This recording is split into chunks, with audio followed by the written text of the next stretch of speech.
Good morning and welcome to Market Day Report. I'm Chris Swift. Not much happened overnight, but I'm anxious to see how we're going to see ring the opening bell this morning. I know that we've got a large amount of information to have to go through this morning. We've got several government reports that are out this morning, and we're going to be anxious to see how we're going to start the day. Over my shoulder, I can see the May contract of corn down 3 at 438 1/4. Kind of hugging the low of the day. July down 3 at 450 1/2. December down 2 1/4 at 470 3/4. Soybean had been a little bit firmer when I came in this morning, and they still are. Got the May up 1 1/2 at 1198 1/4. The July up 1 1/4 at 1211 1/2. Out to the September 1190 up 1/2. We'll get that new crop November on the next go around. Wheat market in Chicago down 9 1/2 on the May at 534 3/4. The July down 8 1/2, 549 3/4. Take a look at Kansas City hard red winter wheat. Softer as well, down 7 1/2 on the May at 580 even. The July down 7 1/4 at 572 1/4. The rest of the month's down 6 to 7.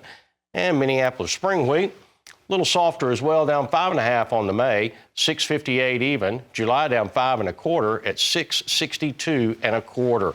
And I'd like to invite my guest in, Brian Hoops. Brian, who's with Midwest Marketing Solution.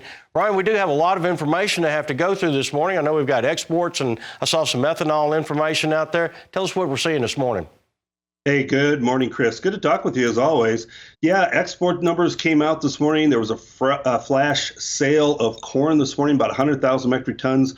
That was sold to Mexico, I believe, this morning. Our exports, however, we saw cancellations last week of wheat sales, and so that dribbled over into this week's export sales announcement. 3 million bushels of wheat sold is all, and that's a marking year low. So certainly disappointment, but not a surprise. And next week's sales should not be a surprise when they're poor either for the wheat market. We had big cancellation earlier this week. That'll show up next week's report. But when you look at soybeans, 13.8 million bushels, that's not a terrible number. It's probably going to start slowing, however, as we get into South American supplies and they start harvesting and exporting their product and pushing it. So it's going to cut into our sales and they're going to slow down. The corn sales was very robust, over 50 million bushels, a great number for this time of year. Same can be said that normally we're going to start to see a slowdown in the corn exports going forward because of Brazil harvesting that first corn crop, Argentina starting to harvest their crop. We haven't seen it yet, but it's probably starting to come. But that's a good number for today, and the fact that we made a private sale, that's also a good sign. So some kind of mixed export news. Corn was good, soybeans okay, wheat terrible, pretty much as expected. But good flash sale of corn, that's going to provide support. And these markets just kind of feel maybe we're starting to consolidate a little bit. Had some inside days in corn yesterday, took yesterday's lows out in the overnight. Maybe that's a sign that we're going to see a little correction, because I think we've been higher like 11 out of 14 days here in corn market finally. So we're definitely due for a little bit of a correction. And once we have that correction, how deep it goes, where we go from there, really going to depend on South American weather. There's tips of northern Brazil starting to be very dry, very concerning, but there is some rain chances for most of the rest of the country. Right, and I saw it's interesting because when you talked about South America and the corn, I know that their corn crop may be just a little bit lower than what they had anticipated, but here in the U.S., we're also going to plant a few million acres less of corn, probably some of those shifted into the bean market there, but is there something we need to be watching between the bean and corn relationship that might help us to foresee this? We always watch the ratio between corn and soybeans to kind of give us an idea of how many acres maybe could get shifted. I think you're also wanting to add cotton acres. We had a big run up in cotton, and if that price level stays fairly high, we may start to steal some acres out of corn or even soybeans in the deep south and plant them over to cotton. So that's another market that may increase acres and rob from corn or soybeans. Really, the question is, everybody's anticipating we're going to plant less corn acres, and we'll have that report at the end of the month, March 28th, planting intentions report.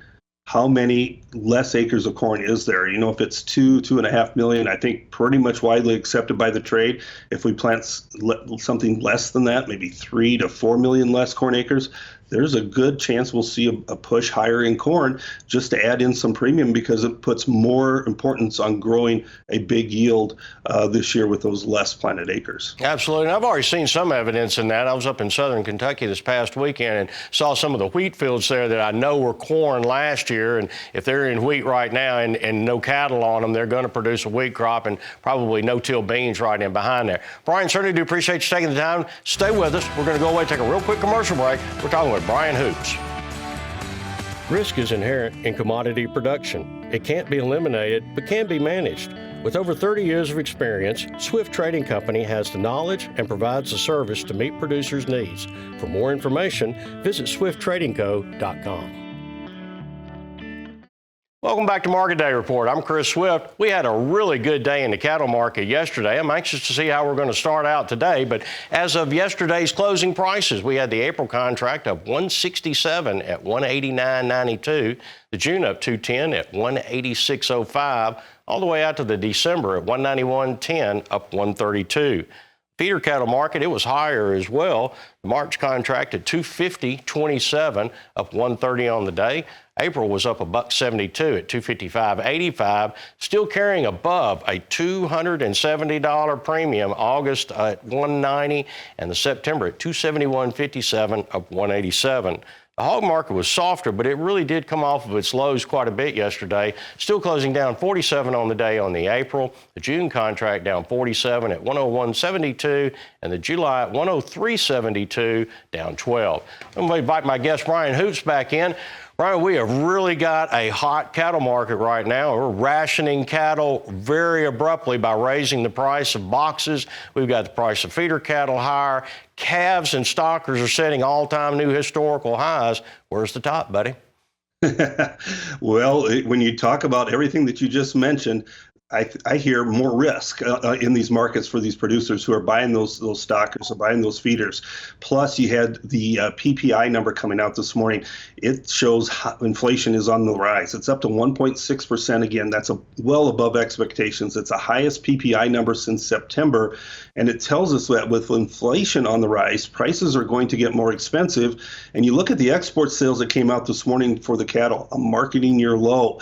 We are really heavily dependent upon not only our exports of beef, but also consumer demand of beef. And these two news items are negative for this market. You talk about consumer demand. You know, if you're a high affluential person without credit card debt, without paying mortgages, you don't really worry about this higher interest rate environment. But it's that lower income, middle income consumer who has higher credit card debt, trying to budget their bills and their groceries and trying to fight off higher interest rates and higher mortgage payments, higher rental rates. That is the consumer that you have to be worried about because they're going to pull back away from these higher costs of beef, in my opinion. Yep. And that's what we have to guard against. You have to be looking at this rally here, buying puts, selling calls, doing some sort of a hedging strategy. I don't think you can just wait and assume prices are going to move sharply higher and just continue to move higher off of this fund demand. Sometime the fundamental kind of catches up with what the funds are doing. Absolutely. That's excellent because we saw on this week earlier the CPI on the food itself. Food at home was 1% increase, but food outside the home, which would be restaurants, was up 4.5%. So the consumer is getting beat a lot of ways, but that really starts to impact the restaurant business as well. Brian, certainly do appreciate you taking the time to be with us this morning. That is Brian Hoops. He is with Midwest Marketing. And Tammy, good morning to you. All right, we're off and running. Absolutely. It's a beautiful day here in Nashville. Let me tell you, it was great Finally this got some morning. good weather. Yeah. All right, thanks, Chris.